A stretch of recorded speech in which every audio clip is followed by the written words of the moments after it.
Welcome back to the Wins and Losses podcast with Evan Winkler and Joey Lacapo. You can find us on YouTube and Spotify, so we're found in many different places. We're growing in subscribers and listeners. We really appreciate everyone coming out and listening and watching the show. Welcome to the blizzard of 2026 this Tell week. you, man, you aren't kidding, boy. We got a ton of snow. I don't know. We're here in Michigan, and not only is it sub-zero, like minus 15 outside, but we probably got a foot of snow in like 8 hours. Kids haven't been to school in like weeks now, so I don't know. We're Not up. sure if they still know their math. We're up to about 3 feet of snow now. Yes. Which I just have nowhere to put it at this point. Yeah. So if you want some snow bulldozed into your neighborhood or your town, please, I'd be more than happy to ship oblige. it. That's right. Well, since we saw you last, listeners, we have a new national champ. Who would have thought that I would be saying Indiana University is a 2026 national champion? Congrats to IU. Congrats to Cignetti and Mendoza. They sure earned it. They had to go through Bama. They had to go through Oregon. They had to go through Miami, as well as not the strongest Big Ten schedule, but they did play Ohio State. They did play Oregon. So, hey, I'm going to give them their flowers, and they deserve that natty. Am I happy about it? Not really. But, hey, everybody deserves their flowers. At least he gets to stay in the Big Ten, so I'm happy about that. It was a great game, really. I think before we thought maybe Indiana would blow them up, but that pass rush for Miami really kind of was the equalizer. Really, kept that game close, if you think about it. I know the game was a week ago. It seems like an eternity ago, but really, I feel like Miami had that game. Unfortunately, Carson Beck, I don't feel is the man to get that job done. If you looked at that route that receiver ran, if he would have led him to the front corner pylon, they literally had a touchdown and would have taken the lead and probably won that game. By him throwing it underneath, assuming he was cutting into the post, was a safety or cornerback, stepped in, picked it off, double coverage there. Game over. Yeah. So, well, whatever would have been, could have been, should have been, whatever happened. I use a champ, so it is what it is. When it comes down to it, I think the Hoosiers made the plays when they had to make the plays, right? Yeah. The block punt. That series in the first half when Miami had those two penalties, Indiana was able to equalize. They had that 4th and 5 where they were able to score. When it comes to Miami, they didn't capitalize on that penalty when kept the drive alive at the end where it looked like Miami. I thought Miami was going to win the game. I did really. too. They really should have. They really should have. I mean, if you're not when you have opportunities there and you don't make the plays when you need to, like Indiana did. I mean, Indiana had that uncharacteristic. I mean, they pretty much could have won the game. They had 2nd and 1. That offensive line false starts, which is crazy. Yeah, almost cost them. It did. And then they had that 3rd and 15 late hit on the quarterback. And it's so funny because IU is the team that just didn't beat themselves, and they almost beat themselves. So it goes to show you, never take anything for granted. So. Mendoza, man, I tell you what, he played a tough game. He was getting hit right and left. He was all bruised up. They showed his arm after the game. I tell you what, and he still stood in there, made some big throws. That Becker. Yeah, Charlie Becker, man. Oh my gosh, those two back shoulder catches! I don't know how he even caught that first one. He might be their best receiver. It's so funny because Surratt and he dropped some key passes. Samuels or whatever the guy that caught it against Cooper. Penn State. Cooper. Yeah, Cooper had one big play. Yeah, they get all the pub, but boy, Charlie Becker, he's the real deal, man. He gets no publicity. He's a great receiver. Sure hands, never drops it, man. My question to you, though, how does IU, the losingest program coming into this year, with the most losses, how does this change college football, going from pretty much the worst to now the best? I think Kirk Cignetti shows everybody, winning programs and losing programs, literally the recipe to win. And the recipe to win isn't necessarily getting or stockpiling talent on your roster, because even if you look at the talent on IU's roster, when you look at like 5 stars or talent, like I think they were in the bottom third. They had of the 0 Big 5 Ten. stars. They might have had 4 stars. They might have been at the bottom, not let alone bottom third of the Big Ten. Well, Mendoza was a 2-star. Yet they're national champions. So talent-wise, it's not stockpiling 5 stars or going out and recruiting kids or getting 5 stars in the transfer portal. You got to get kids that fit your system and fit what you want them to do.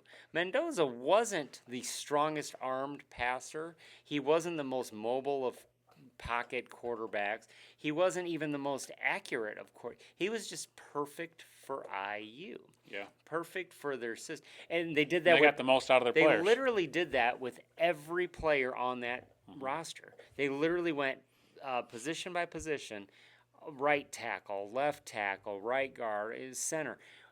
How do you block? How do you run block? And they went and got Black from JMU, and they went and got Hemby from Maryland as their running backs. Are they the most talented? Are they the biggest? Are they the strongest, quickest, twitchiest, whatever you? No, they're none of that. But they're just perfect for IU.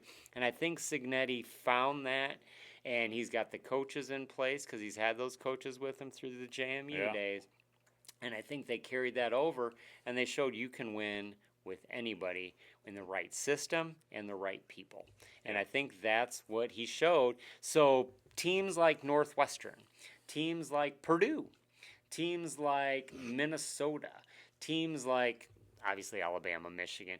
It doesn't matter if you're, or Ohio State, if you're most talented anybody. or if you're bottom of the barrel, you have the opportunity just like they had the opportunity. And it all comes down to coaching and development.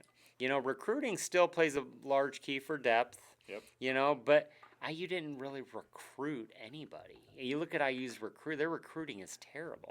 Cignetti doesn't even believe in recruiting. He just picks up people from the portal. Yeah. He's playing the system the best he can. He right? really is. Do I ask, is this system sustainable? That is yet to be seen. That's yet to be seen. But as of right now, if he's got the blueprint right now. That's the blueprint. I guess. That's the blueprint, you know, and I mean, you know, and I can't say Michigan isn't necessarily following suit. They're out recruiting well. They have good recruits, 5 stars coming in. But I do think Whittingham went and got himself some good players from Utah that fit the scheme that he wants to run at Michigan. And I'm really excited about next year. Really excited. I think we're going to be very good next year. I mean, some people have us in the preseason top 10. And I'm buying it. I'm drinking the Kool-Aid. I think they're going to develop Underwood a little more. I think we got our great core of running backs. I think we have our whole O-line coming back and got some good defensive plug-and-play players ready to play now, not develop. Yeah. I'm super hyped. I think you hit the nail on the head with the transporter, though. I think it has to do with fit. I think fit is a huge thing. What's your system? What do you need in your players that you need to have come in? You just can't just grab anyone out of the portal because they're just not they're not going to be good that way, right? You got to make sure they fit the culture, what you stand for. Are they coachable? How you want to coach them? I mean, I'm sure Cignetti, he has a certain. I mean, he's a different kind of guy. He probably coaches a different kind of way, and if you're not going to mold into that, it's probably not going to work. What's really funny about Cignetti, and you talk about the stars aligning for Indiana, is I ask you and I ask any Indiana fan out there if Alberto Mendoza, not Fernando, Alberto, his brother, who's like the backup quarterback, if he wasn't at Indiana, does Fernando ever come there? And does IU ever win the championship? Right. I just think it was the perfect storm, too. I think you need a little bit of all that, right? Yeah, That's I think just part of certain it too. factors were in play. I do think without Alberto, Fernando wouldn't have been there. Without Fernando, I don't know if they're winning it, you know, but one player doesn't make the team, but boy, he sure helped, you know. Now, next year they have Josh Hoover coming in. Who knows if Hoover's going to be near what Fernando is, but I think he fits Cignetti's system, you know. It's kind of like, you know, Michigan's perfect storm. Corum gets hurt that year. Yeah. They don't win the national title. All those guys came back. Yeah, they so all we had came so back. many upperclassmen. Well, I'll tell you what, that have been there Corum forever. doesn't get hurt that year. I think they make a might have good won it. run that Yeah, year. they might have. Yeah, no, Yeah. I mean, so. So does this give ADs, boosters, shorter leases on coaches? Because he did this in 2 years at Indiana. Indiana, for all sakes. If there's one thing I can't stand, there's many, many things about college football that just feel dirty to me right now. I don't like the road that college football is going down. I think that might be one of the things that bothers me the most is these short leashes on coaches and these players that are just bouncing around like ping pong balls. If they don't get their way, I'm taking my ball and I'm going home. It's kind of like does a contract or a agreement mean anything? It really doesn't. You look at what's going on with Mensa down at BY, or is he at Duke? Duke. Yeah, he signs a contract now. He commits that he's going to stay, and then all of a sudden he Miami changes wants course. him, so now he wants to go with the palm trees and the sunshine. It's like, dude, you already said you're staying at Duke, but now there's a big lawsuit in court. And, you know, it happened with Damon Williams at Washington saying he was going to go to where did he say he was going to go? I think he just forget. entered. I don't think he never said he was going to go. Oh, He I just think said he was gonna I enter. think LSU was Possibly, the yeah. but now they got Levitt. So, but yeah, like all these players just bounce around. Well, it's like Drake May saying, "Hey, sorry, I don't want to be here. I'm going to go somewhere else." yeah, You can't just do that. Yeah, Like he's you've just- signed a contract saying you're going to be there for Just this many gotta of years. stay for. I mean, those rookie contracts are 3-4 year contracts before they get the big bucks or traded. You know, it's like I feel like the college. So the NCAA has to, or whoever, someone, the athletic director, or someone has to figure it out. What drives me nuts is these kids. Not only are they getting paid cash, getting paid an endorsement, NIL money, but we all forget the number one form of payment, and it's been happening from the beginning of time, is you're getting your education paid for. Their schooling is fully paid for under scholarship with whatever university they're under. And that's all getting thrown by the wayside.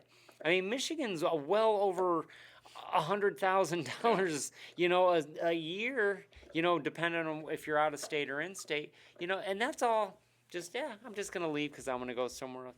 Excuse me. Yeah. Not only are you getting paid, you're getting a Michigan education, a Michigan You're throwing diploma, that away. and you know, as what $300,000-$400,000 worth of education, just gonna throw it away. Get out of here, man. These kids don't even understand it. It frustrates me. Well, it doesn't help when you got adults calling and begging and doing whatever you can do. Hey, we'll give you this much. I mean, kids don't. I mean, yeah, if you tell a kid, if I told my son, hey, you get to make $1 million here or $2 million here, he's gonna go where the $2 million and is. then you have teams like Whether it's a good place or not, right? like Think about Texas it. that just dangle Lamborghinis in front of them because they have a Lamborghini dealership that sponsors their program. So every recruit or transfer they can give a Lamborghini to. I'm like, And I kinda if liked you're how an Dabo called those 18-year-old people kid, out, don't you he- think? 100%. I think it's great, man. I think it's awesome. I think they need to be called out because it's ridiculous. It's absolutely ridiculous. And now I don't know if you saw or not, the NCAA literally approved in court teams can now wear patches on their uniforms that have sponsorships on them, like Ugh. baseball. Like the Cubs have Motorola and the Tigers have Meyer on the sleeve. I hate You that. know, and it's like the NHL has theirs, the NBA has their little logo. Yeah. And I'm like, now college football can do. They can choose out of it, but you know, if let's say Meyer says Why wouldn't you? University of Michigan, we're going to give you $10 million to put Meyer on the uniform. Does Michigan do it? God, I hope not. I hope not. But you know, it's going to be hard to turn down that money because they're going to take that money and invest it in the program. You know, Yeah. so It's just tough because the people who are trying to, I feel like Dabo is literally trying to do the right thing, has the integrity of what you're supposed to do. But recruit the and wild, develop, wild you know. west, everyone else is doing all this, going behind the scenes, talking to kids when you're not supposed to, going out of the portal like he said, and he's trying to do the right thing.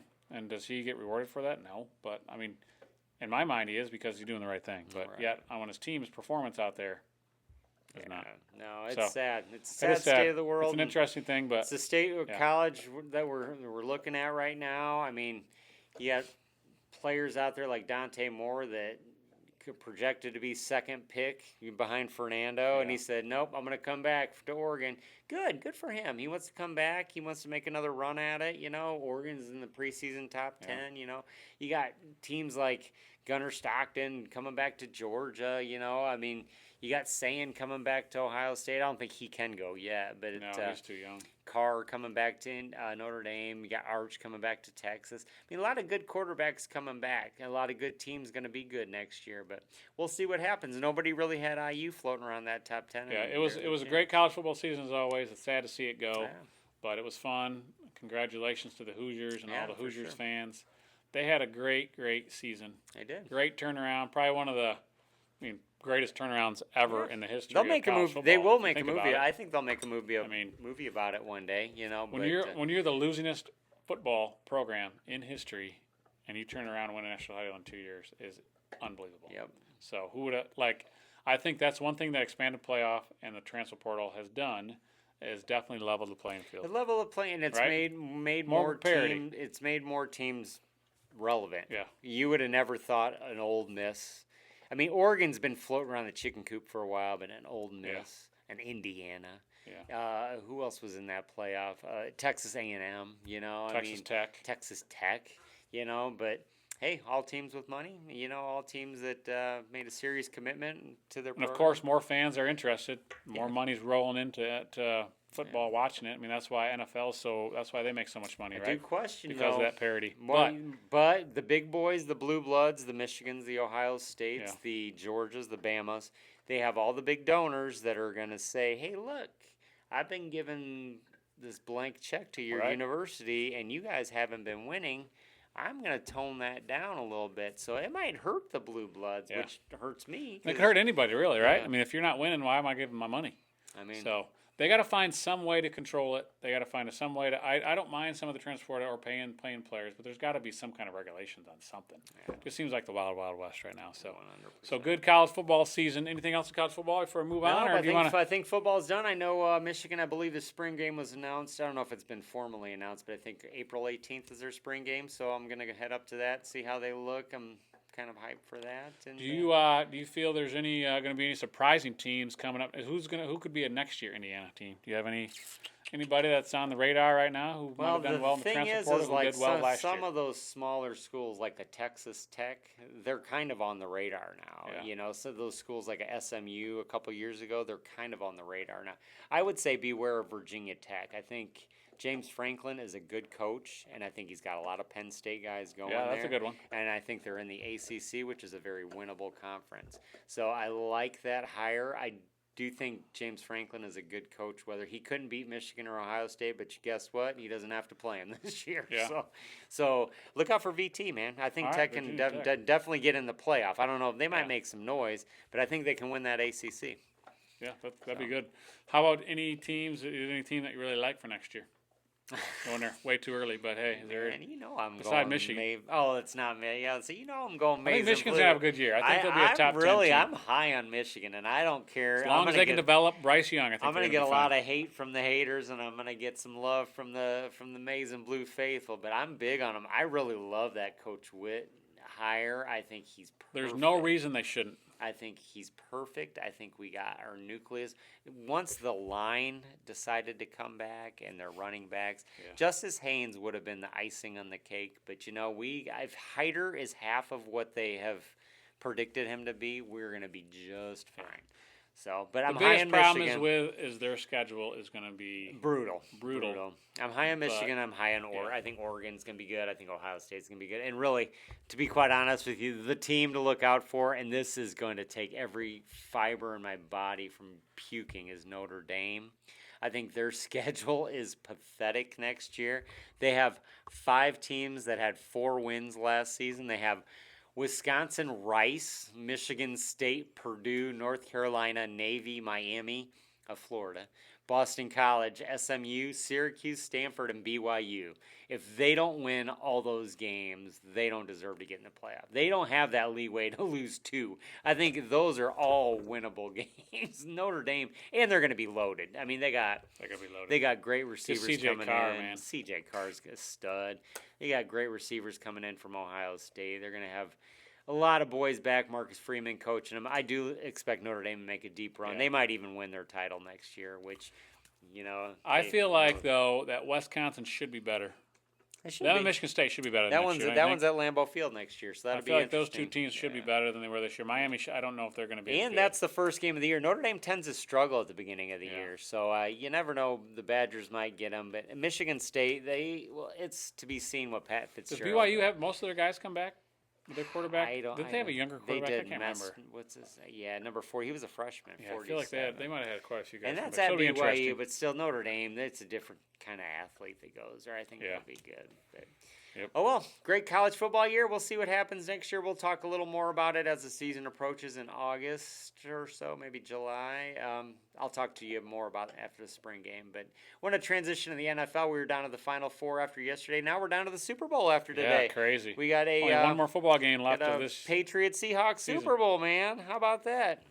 That's crazy. 2 of the best teams in pro football, Yeah. though. They're both 12-3. Talk about the best turnaround ever in professional football is the Patriots. No team has won 3 games the year before and went to the Super Bowl the next year. Well, I think the parity, the scheduling, the way they do the scheduling in the NFL They're the easiest schedule. really benefited them. I do think they're a great team. I do think that they benefited greatly by that schedule, and I think they benefited from Bo Nix not being there yesterday. But hey, They have earned that right. It was kind of like that game was whoever got up in that first half because the weather just turned in the Right, second half. yeah. So you almost helped you win. I mean, I remember a Michigan game a couple years ago when D'Antoni was coaching, and they got up because the first half weather was fine, and then the second half was so bad it was just no one could move the ball on offense. Yeah, and that's what happened yesterday. So Yeah. it wasn't necessarily Stidham's fault, but the Patriots' defense was legit. Man, they played good D and made the stop when they needed to.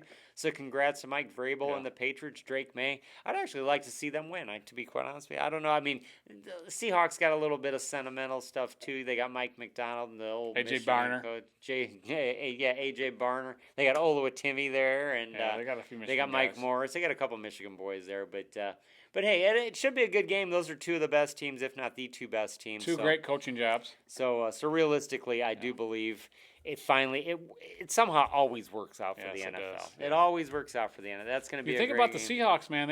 They play in the toughest division. I feel like this year. Yeah. With 49ers. And Those the Rams. are the teams to beat, Man. and that's who they beat to get there. They did. And that goes to show you they beat their two toughest opponents, which are their division rivals. That was a great second half. That was. Great second half. And I tell you what, Matt Stafford, I really thought they were going to win it on that fourth down. To be honest with you, on that third down, He was I thought slinging that it all over the he place. Stafford was, wasn't he? perfect. And Blake Corum played big. He played a He big did. role. He had a great game. So, Well, how was Sam Darnold though? Everyone's talking about him. Yeah. He can't win the big game, and Sam well, Darnold? he's won 2 big games now, and he's in the Fifth Super Bowl. Fifth team is the charm. He went from the Jets to the Panthers to the 49ers to the Vikings to the Seahawks, and he's in the Super Bowl. So how Yeah, about you that? almost wonder if the Vikings wish they wouldn't have got rid of him. Oh, But I think that they're kind of kicking themselves, saying Yeah. we took JJ. Although I think JJ is going to be good. I don't know if he's going to be the guy in Minnesota, Right. but I do think he's going to be good. I'm still Sam Darnold's in the Super Bowl, and Yeah. he very well might win the Super Bowl. But I think that defense is great. defense is They're a great. team. They are a team. He is They are. not the show. I do think Matt Stafford was the better quarterback in that Smith game. and Jigbo's great. Yeah, they got great Walker's receiver- good. got I mean, great they just receiver. had Cup made some huge catches. Yeah, They just it's a great story for Donald, right? I mean, I feel like if you can make it out of the Jets organization and you're successful, Yeah. good for you because that Jets organization is something else. No, I tell you, people go there to tend to die, you know. Yes. So He no, resurrected his career. I think it's awesome for Sam Darnold. I mean, to be honest with you, I'm not cheering one way or the other. Probably if I had to Probably lean, a good game, right? I'd probably lean Patriots just because I like to see him win one without Tom Brady, Yeah. But we'll see. I don't care. Seattle's great too. They got a great fan base up there. Pacific Northwest, so it should be a good game, and kind of excited for. We got 2 weeks to talk Yeah. about it, so You just love to see people who have had hardship and they just kind of show grit, Sure. and toughness, and just stick with it. And Tough it eventually, out. what happens? Yeah. You might see success along the line. 100%. So don't give up. Don't ever. All those give kids out there listening. That's right. And stay with it. If you want something, work hard. You'll achieve. Yep, exactly. We do want to transit. We're going to talk a little more about the NFL next Monday. We're going to come with you, or next Tuesday, whenever our next podcast is. So I don't want to get too much into the actual Super Bowl. We'll talk a little more about the Super Bowl then. I do want to touch base on Michigan basketball because they really have a huge week coming up. This week they have 2 top 10 games. They play number 7 Nebraska at home on Tuesday. Nebraska's number 5 too. Oh, they moved up to 5. Yeah, Arizona And number 1. what state move up to? Michigan. They were number 9. I'm sure they probably moved up. Let's see. And they have Michigan State at Michigan State on Friday. So definitely Michigan State they're 7. number 7. So they play number 5 and number 7 this week, and we're number 3. So it's going to be a huge week for the Wolverines. They did take care of business against IU and Ohio State. Did have uncharacteristically a lot more turnovers. They were a little sloppier than they have been most of the year, but still a win's a win. Give Trey Burke his jersey in the Raptors. They got Trey Burke. But I tell you what, man, I watched his speech online, and it's just like, man, I don't know. It was just kind of awkward, to say the least. But It was weird to see him with so much hair, though. yeah, he looked different. He looked like, different. you He remember still the looked Trey like a Burke. little kid, though. He Yes, kind of had yeah. the schoolboy shirt on or Yeah. whatever. But no, congrats to Trey Burke, number A 3. legend. Number 3 Legend. will never be worn again after Cadeau wears it this year, Yep. But My brother and and his son were at the game. Oh, Grant Kyle. Yeah, Oh, they were there. nice. Kyle. Oh, good for Yep, him. so That, good for I them. bet They you got to that see was it. awesome. They got to meet. He actually got to meet. He had a picture he sent with Jordan Marshall. Oh, no kidding. Yeah. Oh, yeah. That's Yeah, pretty 'cause good. the You old got to team, meet- the old teammates. Yeah, so you oh, got- Jordan Marsh, the football. Yeah, the football guys. yeah. So we got to see some of the football guys Yeah, there. because Witt was there. I know Coach Yeah. Witt. Beeline was there, too. Yeah, But, Beeline. There's yeah. another legend. I thought you were talking about Jordan Morgan for a second. Do you remember him? He played. remember him, Yeah, too. he played with Trey Burke. So. Yeah. All right, but hey, no, big week for the Wolverines, so we'll be very interested to see what happens this week. Up in Ann Arbor, both those, or no, in the state of Michigan. The first game's in Ann Arbor, Nebraska. The second game's in Lansing, Yep. East Lansing. So hopefully we can sweep them both, and we'll kind of kick right back up there. But we'll see how. I hope we play with a little more intensity for 40 minutes. Problem is we tend to turn it on the second half, and that's not going to do it all year. So. Pistons are in first. I don't know if you've been following the NBA's kind of reaching around the All-Star break. We're kind of the midway point. They're playing some good Our basketball. coach is the Bickerstaff, All-Star coach of the Bickerstaff. game this year, which is First, awesome. first time since Flip Saunders. I know, it's crazy. coaching Pistons coaches the He's All-Star done a great job. He's really turned Yeah. the team around. You know, talk about stick to it. He's Yes. stuck with it because Yeah. Monty Williams was changing the narrative, but Bickerstaff they almost He flipped fired it all him. together. And he put it Yeah. all together. Yep. So, and then Red Wings, look out now! The Wings might be back. I tell you, That'd be they're great. They're they're- second, tied for second in points. Yeah, they're That's how you right behind Colorado, but boy, they are first. Colorado in and the Wings. first of their conference. Boy, it so, must be back in the 90s Yeah, I here. tell you, we're like living in the Patrick Waugh net for the Yeah. for the Avalanche. But yeah, so it's a Hashik. good time to be a Michigan sports fan right now. I tell you, you got a lot of winning teams, a lot of successful programs. Even the Spartans are doing well in basketball, like always. But hopefully not after the Wolverines get them on Friday. Go blue. That's right. So, all right. You Great have show anything else today. you want to add? Yeah, just make sure you follow us on Yeah. Spotify or YouTube, wherever you like to listen for sure, or watch. For sure. No, we'd like to get our subscribers up a little bit. And we're going to be trying to do like once a week now. It's kind of tapering down. We'll talk a little more Super Bowl next week. And we're going to get a little more Michigan basketball heavy in the future since football season's over. So love to have you subscribe and join and follow us. And we'll kind of go from there. So until next week, we'll see you guys later and go Go Blue. blue.